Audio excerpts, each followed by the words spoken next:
And that's what I always think of whenever a guy's like, I gotta keep my hands soft. I always think of that.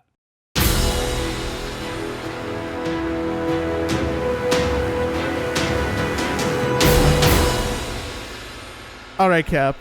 I know that in fancy production land, no one like this show has a little bit of Hollywood magic to it. We can do whatever we want, and people don't really know what we edit out or what we share or what we don't share. But I'd be remiss to not cue people into the process, to pull the curtain back, to go a little bit behind the scenes and ask them why we're recording an episode on Sunday night after we tried to do one yesterday, maybe? What happened? Why are we back here? What happened?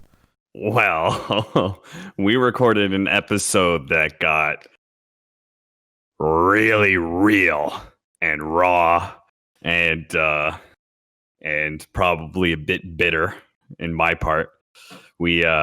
We ended up talking more about the drama that's been going on in the Dota 2 scene, the Me Too movement, and Toby at length. And as a result of that, it was a very angry episode. So I really listened to it last night, and I said, yeah, this is probably not good podcasting material. I was very bitter. See, now, I think part of the problem with admitting this to people is that people are going to be like, oh, man, I want to hear what they had to say. Like, maybe it was so good and they took it off. But I think right after we finished recording, we both went like, maybe not. And then we listened to the audio right back, and you were like, yeah, probably, definitely not. For a lot of reasons, all of which are valid. And I think that, we did such a good... I shouldn't say that. I was going to say I think we did such a good job last week with both Moxie and Nessa to actually talk about this stuff that it felt weird to bring it up again. I don't want to pat ourselves on the back too much. I do think that we did a good job, and mostly they did a good job. And I also don't know, I know that everything is still very, very hot and fresh and relevant in regards to that whole drama, but I don't think spending another full hour trying to re-traumatize people and hash out all of our opinions on it is the best way to go. And also, you and I both got a little heated, and not necessarily at each other, but just like salty at people. Or I watched you go through the entire red gradient scale. Like if you pulled up on Wikipedia, like every color of red, you went from like a nice little peach or pink, like all the way to fire truck and back. So I think that we do have opinions on a lot of this stuff, and I don't think that we talked about all of our opinions last week, and I think some of them will trickle out further and further, but I think that for the moment we should just kind of put the topic to bed, like let it rest for a little bit. And I don't know if that's also a bad thing to do, because is us not talking about it more allowing it to go away without change? I'm pretty sure we are mostly preaching to the choir when it comes to our audience. I think we have not really disguised our opinions too much on these things. So I feel like most people that disagree with us probably aren't listening to the podcast in the first place. And I also am not sure if this, this is not really what our audience comes to the podcast for. Yeah. I'm glad you took our opportunity to use that platform, but that was one of the reasons I didn't want to redo it. I was just like,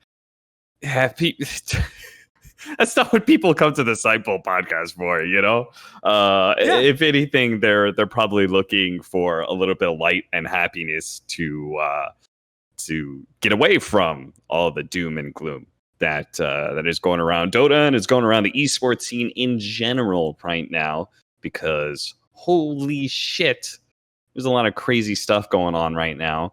The Smash scene, for anybody who doesn't know, has been absolutely abhorrent. And I currently have up a document that's 60 pages on my third monitor. And yeah, it's a wild times, man. But Can we gloss? Are we going to gloss over 3 monitors? What kind of big baller setup do you have going on there? Do you actively use all 3 of those? Like, Yes, I use all 3 of them. There was a time where I actually built a new computer recently, and my old computer had some sort of problem, and one of my monitors wasn't working as a result, and I really did not like that. Ever since I got to 3 monitors, man, it's great. I've got Dota on the main screen here on the left side. I've usually got chat on the right side. I've got OBS and Spotify and all kinds of other programs. It's great. If I could have a 4th monitor that would set up on like some of those like Reddit posts you see of like, this is my workstation, you know, and they've got like 6 different monitors, I would have something like that. Honestly, it's fantastic. Have you ever tried a vertical monitor setup? No, I'm going to at some point in time, but none of these monitors. All 3 monitors are different, by the way. These monitors have been accumulated over years, so yeah, they're all a little different. At some point in time, I will be successful enough in my life that I will have 4 different identical or 3 different identical monitors, and then a 4th one that's vertical or some shit. But that's a big spend, especially if you're getting like 3 nice monitors. That's like, woof, that can be a little pricey. I don't. Oh man, no one's gonna know on the podcast, but you definitely didn't drink that water right. I just want to point it out that I watched you not. Like I watched that water spill off your lip. What? You're high.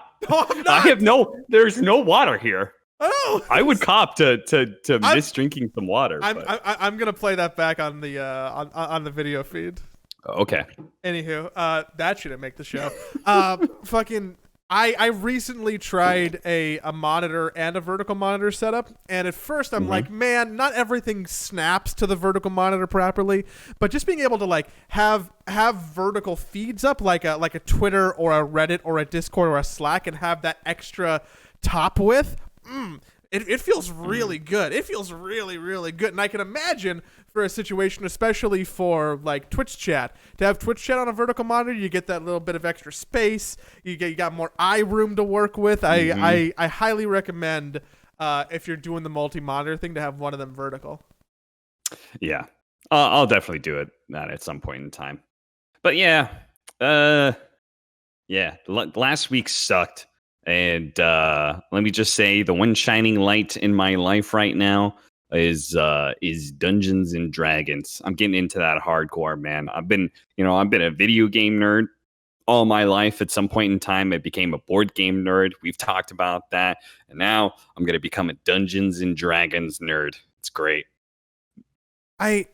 The little bit of time that I've played like pen and paper role playing games, I feel like I struggled to get into it, and I don't know if it's my own inability to detach myself from reality for storytelling, or if it's like the people I was playing with or the environment I was playing in. But I feel like my first I didn't play D&D specifically. I played a different type of RPG, but I guess it's similar enough. And I was like, I get it, but also I don't know if this is for me. So like, what could I possibly be missing? Like what are you deriving the enjoyment from? I'm deriving the enjoyment from a couple things. From the people that I'm doing it with. So I basically joined in on Moonduck's D&D session that they've been having going on for a long time. So it's Purge, Moxie, Gareth, and Jenkins. So it is those 4 and then me. So I'm getting a lot of enjoyment out of the people that I'm playing with. I get a lot of enjoyment out of the ridiculousness of the characters and things like that. I have read fantasy books for all my life. I am very much into escapism when I read. I am usually not there to learn. I'm usually there to engross myself into a story. So I can definitely submerge all the way and be in a universe. So that works pretty well for me. And then it's, there's little things like, it gets me like some experience to do some voice acting and stuff like that. That's fun. There's just a lot of things for it. Yeah, maybe I need different people to play with. Maybe I can just blame everyone else aside from myself, when really it's probably like I feel like I only have a good time being silly or disconnected from reality in that way when I'm still like maybe it was when I was playing D&D. It felt like there wasn't like a goal or a purpose or an end thing. Like I feel like I can be like silly on a show because I know I'm entertaining people. Maybe if I was doing D&D for like a broadcast, I'd be like, okay, well I'm entertaining people, so it's a thing.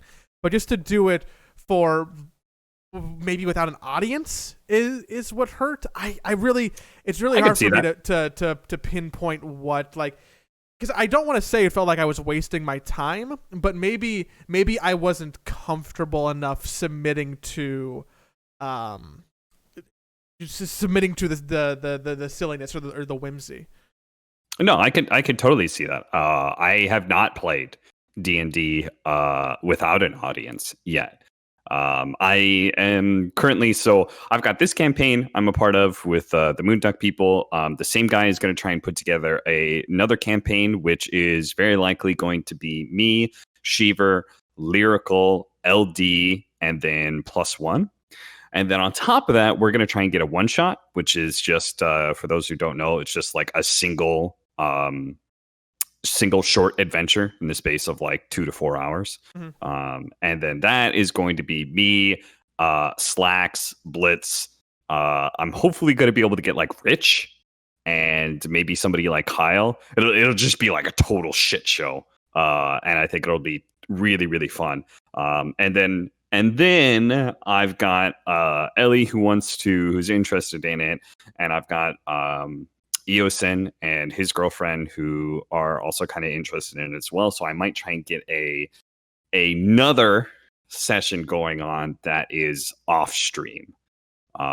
So if you are interested, you can definitely join us on that one. And whenever that actually gets put together, I need to actually find a DM for that, but we'll see. I think I'd be more interested in a one shot because I'm a big low level commitment person. Like if you can be like, okay, I just need 4 hours to like test the water and do like a demo day, boom, you got me.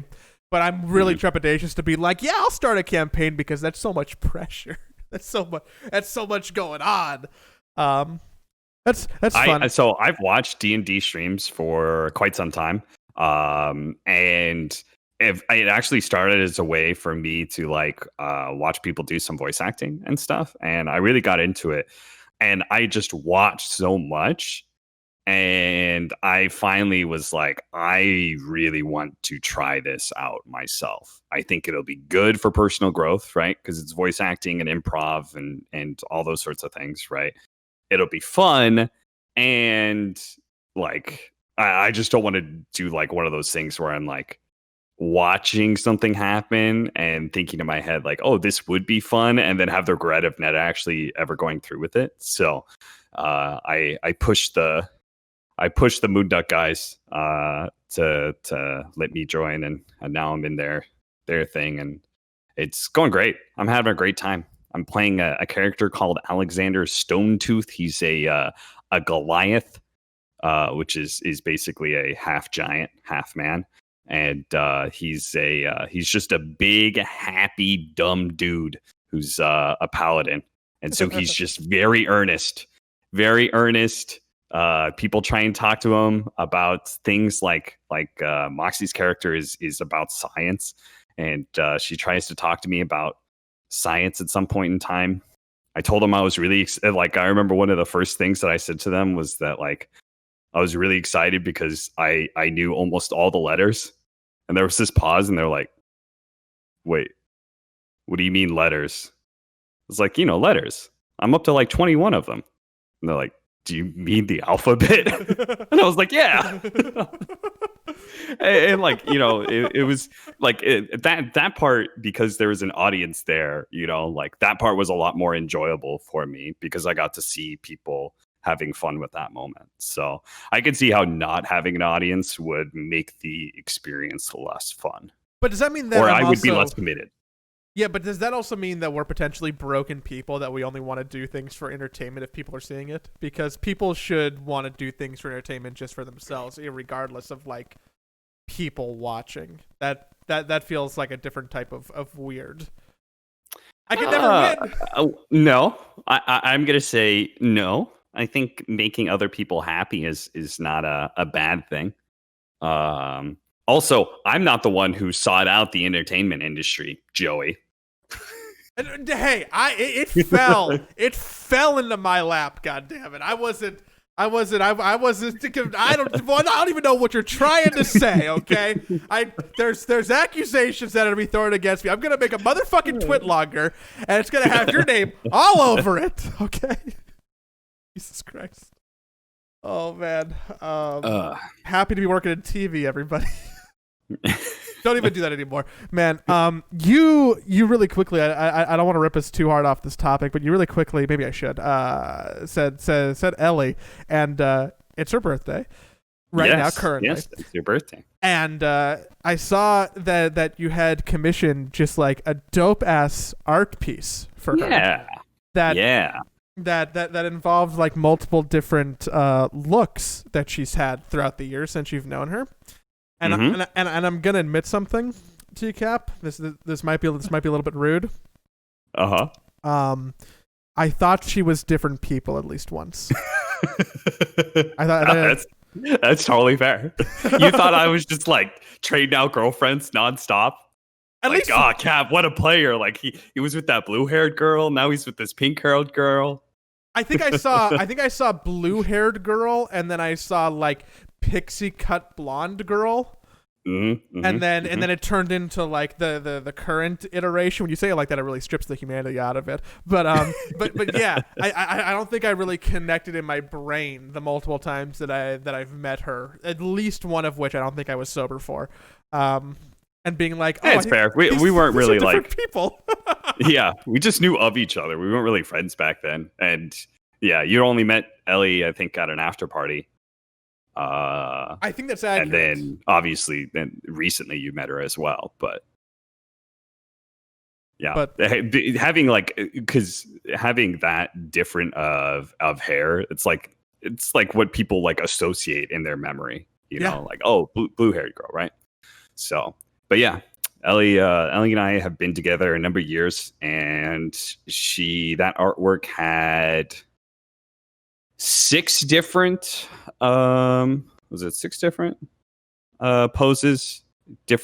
poses, hair, and like dress styles as well.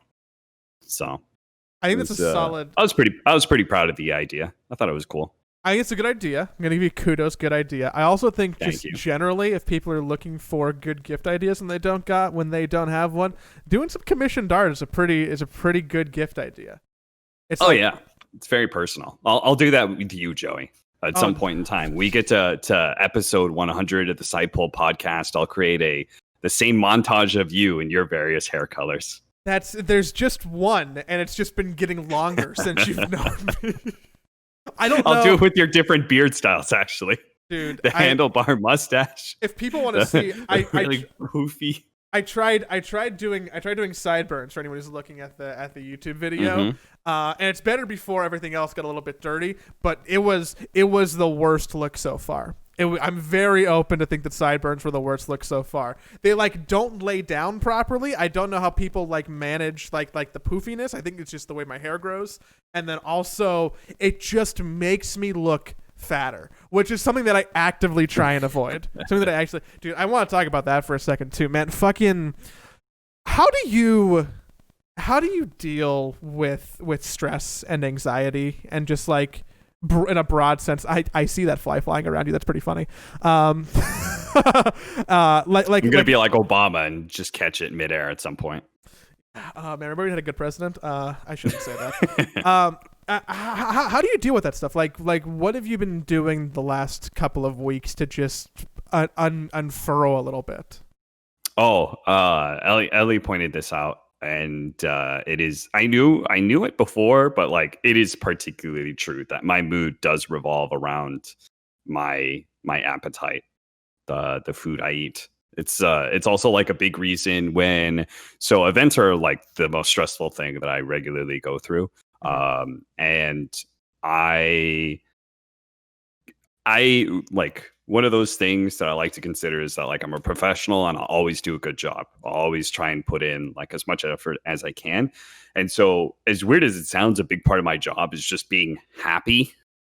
Like as talent, you go on screen. Nobody wants to see somebody who's like bored or tired or sad or anything like that, right? They generally want people who are happy and excited to be there and looking forward to the games, because that's what the audience is, right? They're looking forward to watching this Dota game and they want you to be too.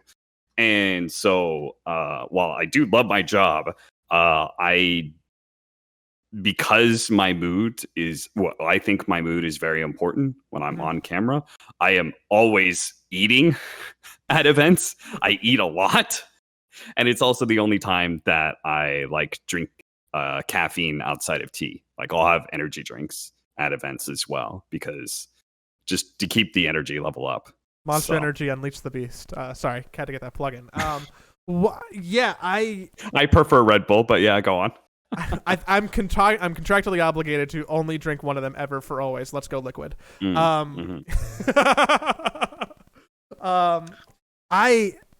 think that I have a similar reaction with food, and my reaction with food, I think I've always known was a little bit unhealthy, but the last week and a half, I think that is the first time that I've really seen myself and had like the cognizant belief that I was abusing it for comfort. And I think I'm pretty sure that I've always done that, and I don't know if I'm just making an excuse right now to myself to be like, oh, well, I'm like having a not good time, so I'm allowing myself to eat this food, or if it's like the opposite way, where it's like I know that I'm not having a good time, and this is the one thing that I have control over, and I can do, and I can eat more. Let me ask you this: was food ever used as a reward when you were a kid? Incredibly seldomly. Okay. Very, very seldomly. Like it would be like oh, hey, you went to the dentist, let's get ice cream after. But like almost never. It wasn't, almost never. But sometimes, very rarely. Okay, so maybe not as a reward, but was food ever tied to like good moments, or like was it frequently tied to repetitive good moments? So because Blitz and I have talked about this, Blitz, his tie to food was that it was used as a reward. Like when he did good, when it came to like, you know, like even as a kid, when you do the reading books things, you get a pizza party, but like, you know, when he did good on his test, they could go and get Burger King and stuff like that. So like food became sort of a reward system. Mm-hmm. And then for me, like a lot of my like feel good moments that I think of back with my mom, they're usually tied. Food is an element in there. So food just ends up, I think, becoming linked to both of our moods in that regard. And I was just curious if it was the same for you. Yeah, I think that I'm much less food as a reward and more like food as a communal experience. I think that I derive most of my happiness from being around people and being with people. And the time that most commonly occurs is like over dinner. I think it's weird to say like, oh, I like food because I like good flavors, because that's like a universal human experience. I think everyone is like into food because they're like, wow, this is really tasty or juicy or sweet or what have you. So like I'm really into that in the sense of just like being a foodie and appreciating that culture. But I'm also like food has always been the constant. I mean, it is for most people, but it's always been like the, oh, hey, like it's a party, or, oh, hey, like we just played basketball for a couple hours, and let's go have a bunch of tacos and hang out for a long time. Or like, oh, it's a family event and there's a ham going around. Or so yeah. So food was pretty constant. And like right now, I've just food was constant. You know, I ate every day. I've just like most humans. And right now over quarantine, I have had a little bit more free time, which I've been using to just try and be healthier. I bought a bike. I've been biking around, of course, with a mask on. I've been biking around. I got a weight bench. I've been just doing more lifting at home. I haven't been going to the gym because they've been closed. And between that and almost exclusively cooking like 95% of my meals all week, I dropped 15 pounds, which I was pretty happy about. Hmm. I feel like that's a good goal, and I wanted to do more. But over the last 2 weeks, I think I've put 7 to 9 of them back on, depending when or not I take a shit in relative to me weighing myself. So, it's disheartening. It's a good reason to stop and realize that this abusive behavior is going against something that I have goals for, which is the whole weight thing that I was doing good. And it's also a little disheartening to realize how quickly I can get back to that spot just by being bad for a week. It's not like I'm like eating a fucking carton of ice cream 5 times a day. But like just any deviation from the norm, instead of being like, oh, on Mondays I diet, it's like, oh, on Mondays I eat half a pizza. It's or a whole pizza. It's those little things. So I'm trying to reconcile abusing food for happiness during this time, which has been admittedly very chaotic for the last couple of weeks, and how to break myself from that. And it's been rough, and I don't know the answer. Yeah. I lost probably anywhere from like 5 to 8 pounds. I'm not sure what I'm at now because I haven't weighed myself for probably a week or so. But like even to get back anywhere close to what I was, I'd probably have to lose like another 25 pounds. That was like probably the most cut I was at some point in time. Is that giving you like a 6-pack? Like if you drop 20 more 5 pounds, exactly. do you like see like a V line or? Yeah, I had the 6-pack at some point in time, but I'll never get back to that. And so what I accepted the fact that I was going to put on muscle instead, and I was just going to, through that cheat system, be able to keep my regular calorie intake and just get more buff. Rather than try and lose a bunch of weight. But since quarantines happen, I can't work out. So I finally accepted, over the last like 4 weeks, trying to actually try and do some dieting. And I can't tell. I can't tell if it's like all fat that I've lost, or very likely I feel like it's a fair amount of muscle mass as well, which will come back easily once I do start working out again. But it's just kind of sad. I'm just like, but I'm not going to go to the gym. So, and I can't motivate myself to like do home workouts. Anybody who says, like, oh, you could do plenty of home workouts, I'm just not that interested. I'll do yoga and stuff, but I'm not going to try and do like bodybuilding type stuff from home. It's not very motivating to me. So what I like to do in terms of home workouts is I like to really intersperse it between gaming and actually weightlifting. So what I'll do is like I'll play a game of Dota, and then in between my games of Dota, instead of hitting the Q button again right away, I'll go do like 2 sets of 15 reps of something. And then I take like those 3 minutes, and I'm like, okay, I accomplished something. And then if I go back and forth enough times, I feel like I do both things. I don't know if that's good workout advice. I guess in the sense doing something is better than nothing. But yeah, that's how I like to treat that stuff. But the problem is then like I have to take the gloves on and off because I don't want to get calluses on my hands, and I can't play with my mouse when calluses? What? What's wrong with calluses? These hands gotta be smooth. The weights that I have like are kind of rough. They're kind of rough on like the many parts of my fingers. Whenever somebody says something like that, whenever a guy says something like that, you know what I think of? What? Did you read Of Mice and Men? Yes, I did read Of Mice and Men. Do you remember the bad guy in that book? Curly? And how he wore gloves. One of his hands was gloves. I don't know if it was like one of the characters was that way, and he wore a glove, I think, on his left hand. Curly. And it was Curly. It was Curly? I'm pretty sure. If I have to fact check this, and if I'm wrong, I'm cutting it from the podcast because I refuse. I refuse to look like a fucking idiot like that. I'm pretty sure it's Curly. Go on. I'm totally down to of mice. It's Vaseline. He has like a glove of Vaseline on it. Yes, a glove full of Vaseline. Yes, in order for to keep keep it soft for his wife. I remember almost nothing from that book because I think I read it in my like sophomore year or something. But I always remember that.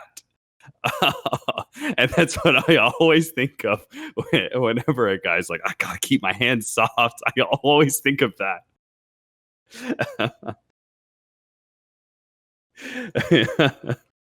But think of the rabbits, Cap. That's not what you think about. You don't. I don't think about that moment at all. that's so I think of the glove full of Vaseline. Cap, it's about the rabbits. I forgot all about the glove full of Vaseline. Clearly we didn't focus on that point in my also sophomore lit class. We talked about everything else. The rabbits, George. The rabbits. But I love shared lit experiences from U.S. high school because it's like it's like the one media that you can reference, and if anyone paid even a little bit of attention, you can like talk about The Great Gatsby or Of Mice and Men or something like that, and people will be like, hey, I feel smart because I remember something I was 14. Yeah, writing all those essays kind of makes you remember at least something from the book, and plus for like a lot of people, it's like the first time you read a book like that. Where like even if you do reading, right, maybe you're doing more of the reading that I did, which is like I would read more fantasy stuff. So whoa, hey, before we change topics too much, we just want to boom, crash Indian, bam, explosion, Michael Bay up in your house or in your ears or whatever, because we want to really cap. Yes, Ad, you're breaking me. We're here so that I can say dumb things and think they're okay, and Cap can laugh at me and show his beautiful teeth. And we can ask you to please follow the podcast on Spotify, on Apple, on Google Podcast, whatever app you use. If you hit the follow button, it helps us a lot. It makes us become better human beings. It makes you become a better human being. You actually feel so much joy when you hit that follow button. Like you should experience it for yourself. And if you want to watch us, because you want to see our faces, you can see the fact that Cap is still rocking the shaved head look. You can like see when we record based on how long or short his hair is. His beard is now longer than his hair, if you're curious. You can also see the pimples on my face and the chops I'm trying to rock, which is bad. So yeah, watch on YouTube, follow on podcast players. If you want to give us a 5-star review on Apple, that helps a lot. Please. Ask him again, Cap. Tell him how important it is. Please give us a 5-star review. Thank you. It helps us so much. And then sometimes we'll read your comments when you leave a review. Not this time though, because we had a voicemail and we can only keep track of one thing at a time. I can't juggle with even 2 balls. I can only juggle with 1 ball, and really all that is playing catch with myself. So imagine how sad my life is. Thank you for leaving your comments. Please do more of those. Let's get back to the show, Reno.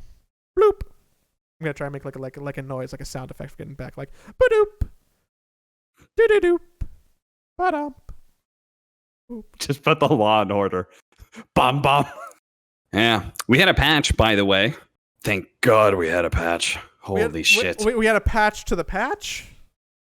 Yeah, I mean that like we did have an A patch, but the big thing is we had an actual patch, and even though it came with no hero changes, which is the exciting stuff, that's like the headline stuff. If you were to like, if a patch had a headline, it would be big hero changes, because that's what gets people excited. It's real meaty stuff, But instead, we had item changes and economy changes, and it is great.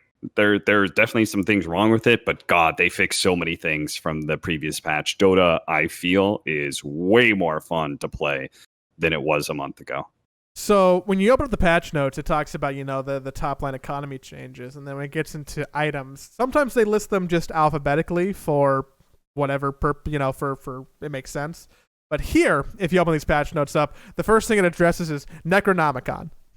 It's like, that's what everyone was looking for, right? So they put it right up top and center so people knew what was going to happen, which made me smile a little bit because, a lot of things people were talking about from the last patch is like, it's a zoo meta. There's a Lycan and a Beastmaster. There's all these things that I can't kill, and people build Necrobook and it's so hard. There's an aura. was that was a thing, but probably a bigger thing was like the shift towards kills meaning something. Is Yes, that the most layman's kills way mean to a put it? lot.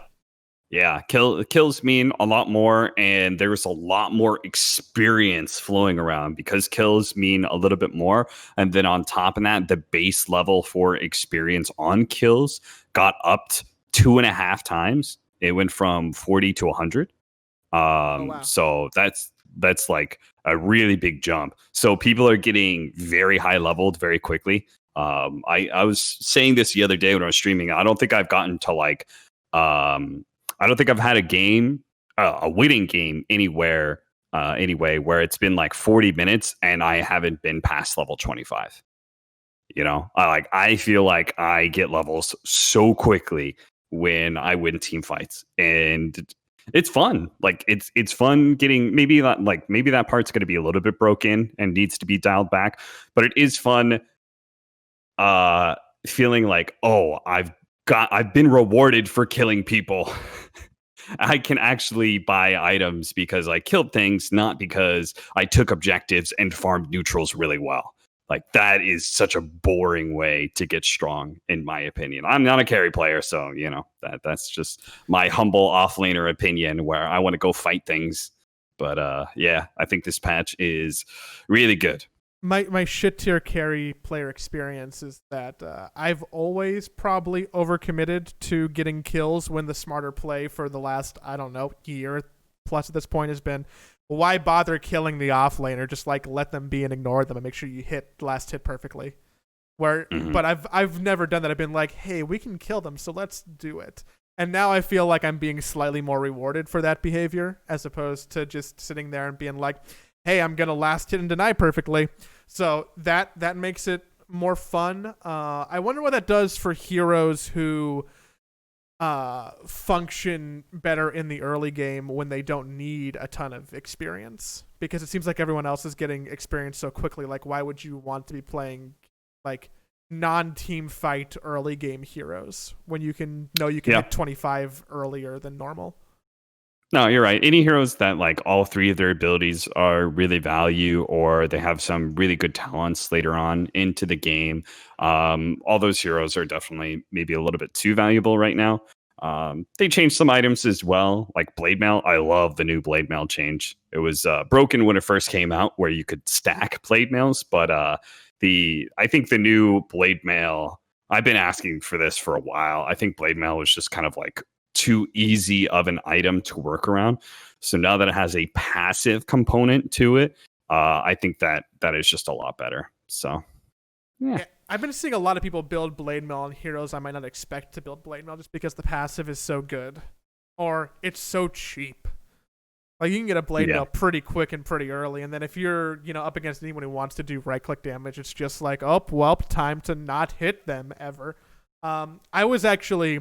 I know. So we got 7.27a just the other day, and I knew that Helm of the Dominator was a bit of a problem.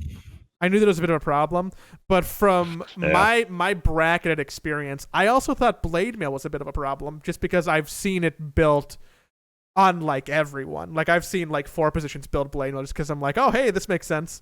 So I was expecting to see both of them dialed back a little bit, and I was surprised to not see Blade Mail touched because it feels a little wonky or strong to me still. And maybe that's just my bad tier experience or the environment I'm playing in. But yeah, I think they had to handle a Helm of Dominator because it was like clearly broken. I think there's still things that are too strong, like drums as well as blade mail might be a little bit too strong. But I think that those changes will have to come with the next patch with hero changes, right? Because all of these things work together. You can't just independently, or at least not entirely. You can't independently nerf items or change the economy. And like once the hero changes come into play, those are gonna affect what items are good, right? So I think there's like the things that are like not broken but are really good right now. They'll probably be dialed back once we actually have some hero changes and things are figured out a little bit more. but Are you, Helmadam and MKB were both a little too broken. are you expecting Voodoo Mask to change what heroes are good and bad? Because I've seen Not more really. people fuck around with it, especially, I mean, the obvious ones I've seen bristleback pick rates go up quite a bit. Yeah. I think that's it's more of an outlier. Like, I think Voodoo Mask is such a unique item, or rather the item is only good on unique heroes like Bristleback. That's the best example of someone who's good with it. That I don't really think you're gonna see. I think independently as an item, it's not that strong.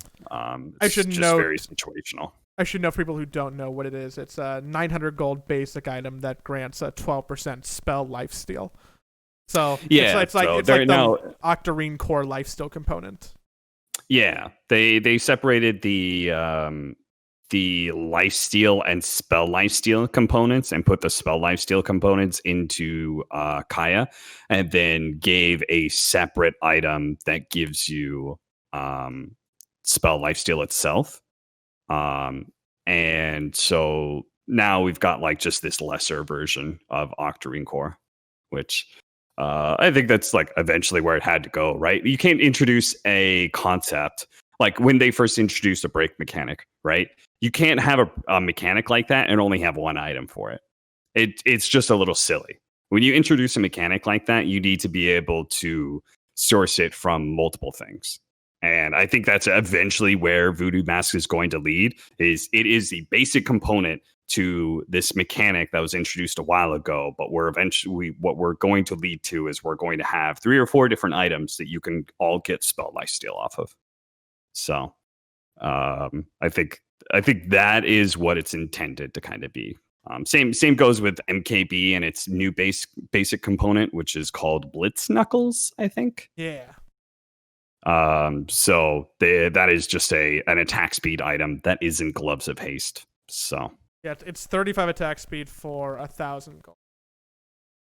Yeah, so it's not even that cost efficient. How much attack speed does a Hyperstone give you? 60. Yeah. So basically, it's a little bit, it's slightly more gold efficient than Hyperstone because it's 1,000 gold. So you can get 2 of them for 2,000 golds and get 70 attack speed. But the Gloves of Haste is still the most efficient, but costs the least, right? Which makes sense. Yeah, and now you can fill up your whole inventory with them. And now Monkey King Bar and Shadow Blade require Blitz Knuckle to build. So. Yeah, I'm pretty sure they completely destroyed Silver Edge as an item with this change that they made. It is incredibly expensive. It's like 6,100 gold, I think, to build a Silver Edge now, whereas before it was like 4,500 or something like that. So it's much more expensive. And the bonuses that you get to it are really only good for like very specific heroes that like naturally, like Slark, I think, that naturally wanted to build Echo Saber anyway and have Shadow Blade. So now the items combining together, they're like, oh, that's cool. But it's not like the double hit that you get out of your invisibility is like that beneficial for most heroes or anything like that. So yeah, I can't think of anyone else. They kind of dumpstered that. I can't think of it like maybe LC, maybe, as but like I can. How many heroes do you want to build Echo Saber at this point? Slardar. Yeah, I don't know. Slardar, not very many. Monkey King used to be one of them, but you can't use it on Monkey King anymore. Not for like the statues anyway. So one of my friends made that mistake when we were playing a Dota game with him. That game didn't go well. I'm having another one. Holy Locket change. I gotta pull that one up because eventually Holy Locket's gonna become a thing. It's got to. You can only buff an item and rework and buff an item so many times until it actually becomes overpowered. And now, I don't know if it's gonna be this one, but it's gonna happen soon. Can now target allied units with magical stick active. Yeah. So you can like have a magical stick and then just like give it to someone else. You can give your stick charges to someone else. Yep. So I think it's really value on support healers, right? Heroes that already have some sort of healing, so the healing amplification is good for them. And then especially Oracle, because Oracle can then dump all of his stick charges into somebody that he's used his ultimate on, and then that gets multiplied twice on top of the innate healing amplification of Holy Locket as well. So I think I think it still does that, right? I don't even know. It's been reworked so many times. I presume Holy Locket still amplifies the healing that you put out. I have never once bought that yes, item. It does. It amplifies heals you provide by 35%. I've never once bought that item. Yeah. So it's amplifying it by 35%, and then your false promise is amplifying it by 100%, right? So that I think it'll be really sick on him. And maybe a couple of other healers, or maybe I think at some point in time it'll just become a staple support item. Just a question of whether or not it's value enough right now.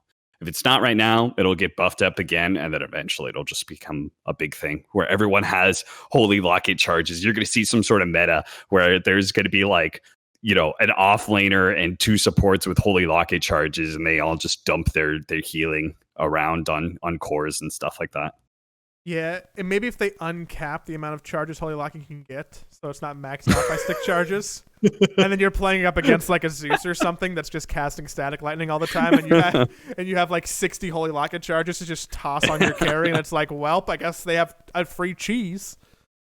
I don't know if they're going to make that kind of buff to Holy Locket, but at some point it'll become stat efficient enough that it's value to buy. You're talking about other things that have changed, and friends may not notice all the changes because they don't read the patch notes. I've had multiple games where people have gotten belligerent at me for not trying to take an outpost before 10 minutes. Yeah. They're like, oh, dude, it's 9:40. We gotta grab their outpost. Mm-hmm. Meanwhile, all the towers still on them. I'm like, actually, we can't take that back. And they're like, what? What are you talking about? And then they walk over and they're like, why can't I click on it? And they die, and I'm like, I told you. And it's very hard to take tier 2 towers right now. I think tier 2s got buffed. I know taking towers is less valuable. I remember the tower bounty going down. Mm-hmm. But I just remember, I think maybe it's just because the attack speed changed, but it feels like it's harder to take towers down. Yes. The attack speed change, the fortify giving it multi-shot on tier 2, which can be pretty gnarly. And then just you're almost never stealing an outpost before 20 minutes, it seems like. Oh yeah. You're almost never getting that outpost swing before the 30-minute mark. That seems like it's the first one where it's realistic. And if you are getting a tier 2 tower and an outpost by the 20-minute mark, you're probably super ahead already, and the outpost is only compounding that issue. Yeah, I haven't watched any not any, but I haven't really intently studied any Dota games since this latest patch, 7.27. So I imagine that games will start going later. I think games will be less snowbally, and as a result, games are, in my head, more likely to stretch out a bit more. I think at least if they don't stretch out in their overall game time, it will feel like the game is closer for longer. Before, it felt like games were over by 15 minutes. And maybe a team could make some sort of crazy comeback, but it would have to be through team fights. But most of the time after the laning phase and an extra 5 minutes after the laning phase, you could usually tell which team was going to win with a good 85% chance of being correct. But now I feel like games are going to be a lot more back and forth until those tier 2 towers start getting taken. So I think this patch will be fun to cast, which is a bit unfortunate because we are heading into a bit of a break for the tier 1 teams. There's still going to be some tournaments going on and stuff, but we're going into a bit of a break right now. So you care to make any God, I'm doing the thing that I know that we kind of almost hate to do on panels. So I should have stopped myself, but I'm doing it anyways. Do you care to make any predictions about what heroes you think are going to get some changes with the hero patch? Does anyone feel like they need to be helped out? I always have these ideas when I'm actually playing Dota, but when you ask me outside of the game, I just draw a blank. It's the same thing on panels. People don't realize how hard it is to predict heroes when you're sitting on a panel and you don't have the list of heroes in front of you. It's I find it so difficult. I know other like pro players that I've talked to have said that, and all the panelists I've talked to, like if they can't see a hero list, it becomes very difficult to be able to discuss because there's 120, I don't know, heroes. So it's hard to think of like what heroes are left in the pool that are really good, that are good against these heroes. And it's just easier to be able to look at a list. There should be like a drafting app that you can use when you're working. Like, well, you should talk to JJ and be like, hey, dude, so I need a website that I can load up on a tablet that I can just cross heroes off of, but then also like select certain types and confounding variables. Like I'm only looking at all the supports now, and then I can cross out all the other ones. Like something that could help you do your job better, right? I mean, I love JJ and I love ESL. I don't know if I love SAP, but they're a heavy sponsor of ESL. I love SAP. I love SAP just as much, if not more, than I love Monster Energy Unleash the Beast. Also, I only drive Hondas, in case you were curious. Okay, just getting that out there. And my ass only goes in a secret lab chair, okay? Well, I've never found any of the drafting help that they give us for tournaments, like the graphics and stuff that they put up, they are almost never helpful. I feel like as a panelist, like sometimes they'll be right, but I don't find them that helpful, I guess. Maybe they're right because it's super obvious that a hero is good, or like more often than not, I feel like it's making some suggestions that are just not that good. Maybe because teams and metas change a fair amount, but like I'd be watching a team and it's like suggesting Slark, and I'm like, well, they haven't been picking Slark for a month, so I don't think it's really a Slark meta right now. These guys aren't playing Slark. I don't think it's going to be that hero. If I had to throw a hero out there, I had to play Gyrocopter for my cavern crawl the other day. Okay. And boy, did that feel horrible. It felt really bad to play like a one position gyro. It just felt like I was behind the whole time, like I needed too many items, like there were 7 to 12 other carries that would have done the role better every time I wanted to play gyro. Like there was no instance where like, this is a good gyro game. Every other time it feels like I wanted to play somewhere else. And I know that a lot of people are very polarized by Gyrocopter. I feel like we're traumatized by it, being on the TI stage a lot or just being kind of around in existence for a long time. People are like, oh, wow, flat cannon, so exciting.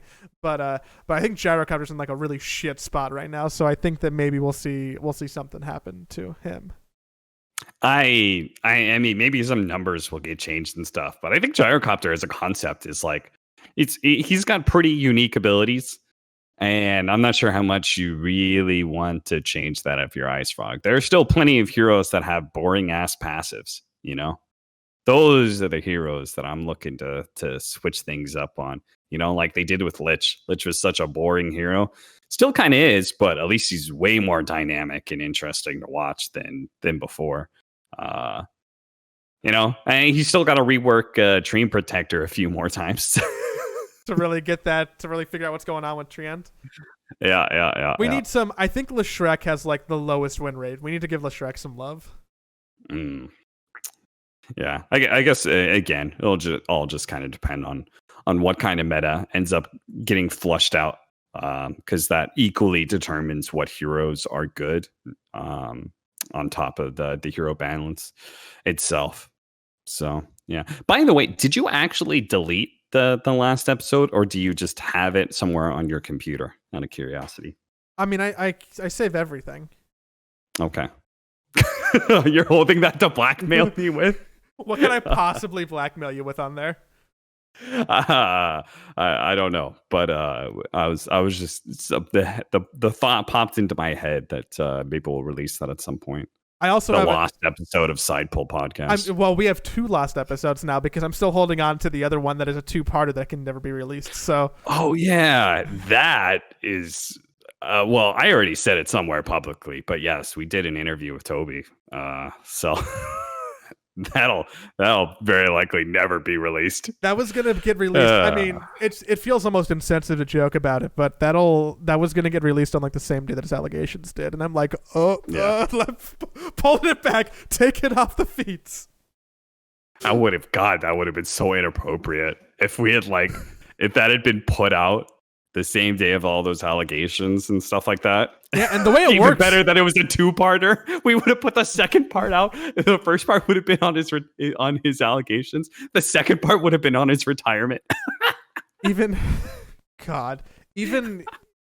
with like the way the podcast feed works is like I upload stuff ahead of time. So if there was something that like made it so that I wasn't awake or couldn't cancel it or take it down, it was scheduled to go live. Mm-hmm. So like that's scary. Like I think there's a lesson to be learned there that I should just be more careful because apparently you never know when someone needs to vanish off the face of the earth and they're already on a podcast. Man. I kind of feel bad for Toby sharing that story, but at the same time, I feel worse for all the women. I mean, we didn't want it on the podcast. He didn't want it on the podcast. You know. Yeah. Man. Fuck. On that note, I got nothing else left to say, Cap. I think we should take this puppy home. Let's just leave that as a nugget for the end of the show, and anyone who stayed this whole time can be like, "Wow, that's kind of fucked up and kind of funny." God, I was gonna ask if you wanted to plug anything, but then I'm like, you're not a guest. Like, I'm in such a not great headspace. I don't know what's going on anymore. Everything is a fucking disaster. Can we make an agreement, Joey, that if we're still doing this in I think a year might actually be too soon. Can we say 2 years? We'll release all 3 of those episodes.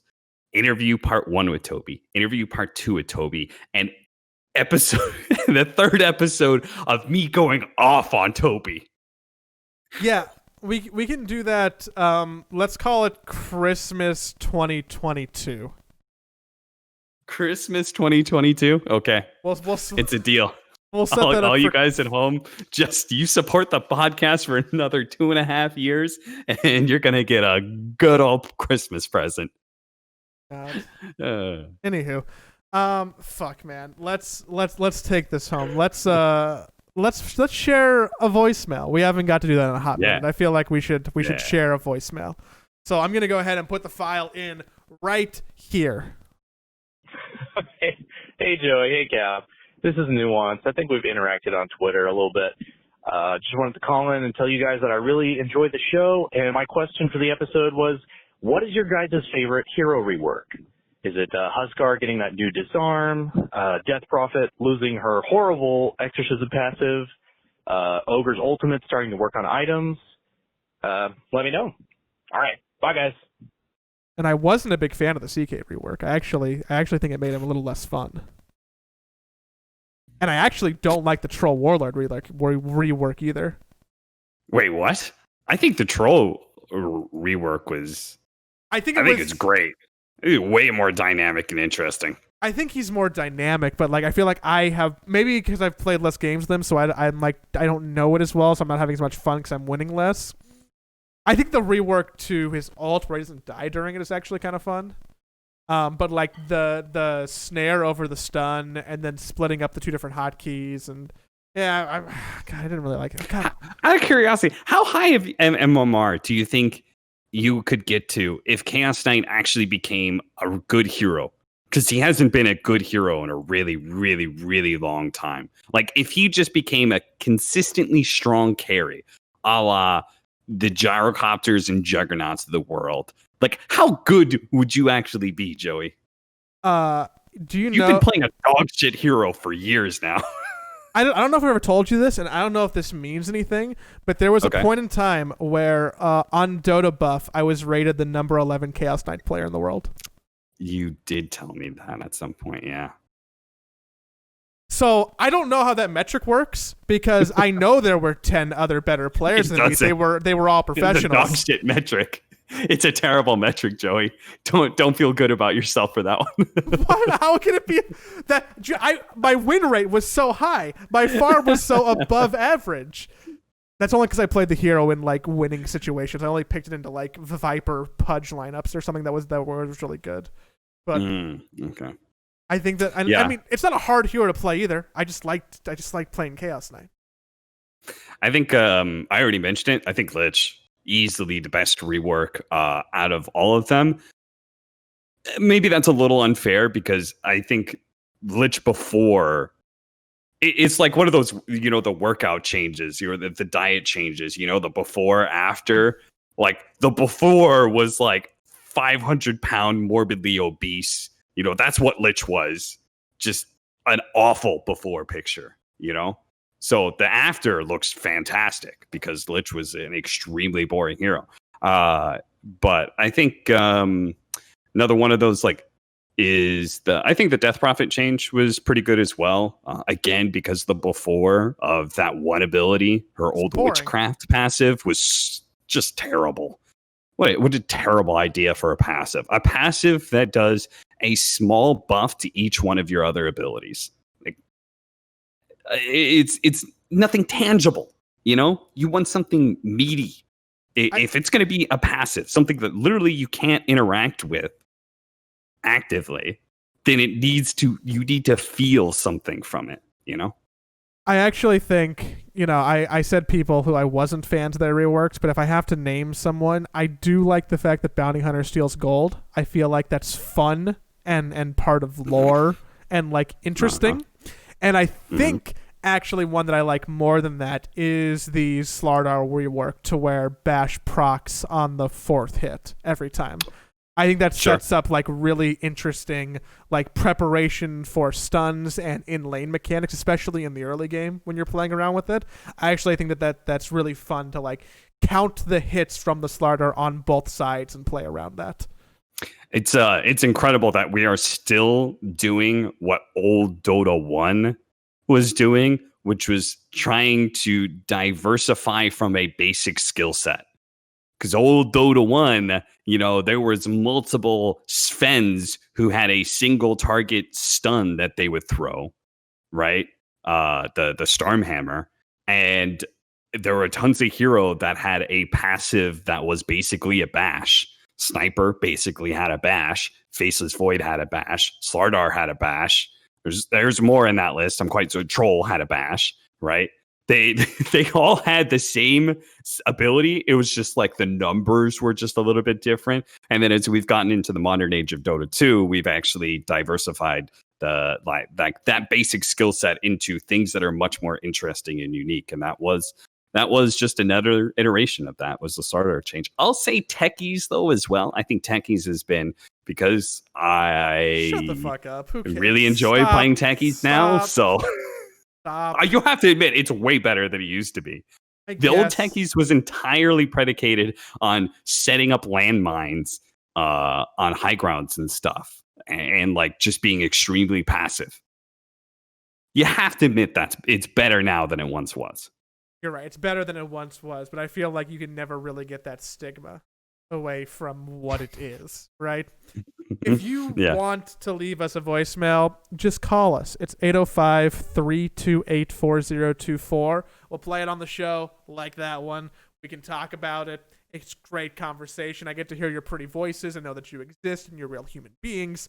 So it's great. Just do it. We got a couple still in the tank, but we can always use more. So please just give us a call. Enjoy the voicemail. Every time you call me, it actually rings my speakers in my room because it's just like a Google Voice. It's tied to one of my emails. So every time I'll get spooked because it'll be and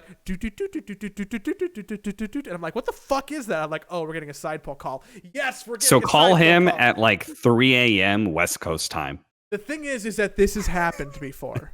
This has happened before, and I've looked up ways to fix the problem because there's nothing worse than being woken up by some alert that you don't know the sound to in the middle of the night. I promise you. You just go, what? Oh, what? What's going on? What's going on? That's it, though. Don't call me at 3 a.m. Do call to leave a voicemail. Do listen to the show. Do follow us on Spotify or Apple or whatever you want to do. And come back next week where we have a guest who's I want to say he's a big guest. He's a big guest. Maybe he's a non-Dota 2 guest as well. He's a non-Dota 2 guest. He's a very mild Dota 2 guest. He's someone who's dabbled in the scene very, very little bit and had a lot of talk whether he should be there or not. And you know what? I like him. So tune in for that. Fuck, we spoiled it. It's a man. Damn it. We got to get more ladies on the show. Is ladies a term you're not supposed to say anymore? Is it woman? Because that's... No, I believe that's bitches. Oh yeah, don't. we talked about this one. You don't want to. You gotta get rid of. I'm gonna cut the show. Okay, I'm just gonna cap. Stop normalizing that word. Okay. Bye.